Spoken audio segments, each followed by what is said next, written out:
Oke, di sini kita akan melakukan purging atau gurah injektor mesin diesel. Untuk alat yang saya gunakan ini saya buat sendiri dengan modal sekitar 70.000. Caranya sangat mudah, kita sambungkan selang yang menuju ke supply pump dengan selang yang arah ke bawah, kemudian selang yang balik ke arah tangki kita sambungkan dengan arah yang kembali ke botol.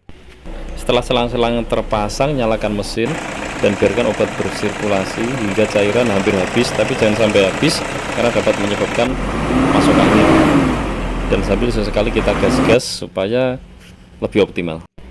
Kita pasang kembali selang-selang bahan bakar seperti sedia kala, kemudian sisanya kita tuang saja ke tangki bahan bakar.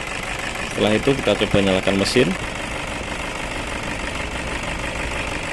Hasilnya asap putih berkurang sangat jauh dan asap dari knalpot hilang sama sekali. Oke, rasakan perbedaannya.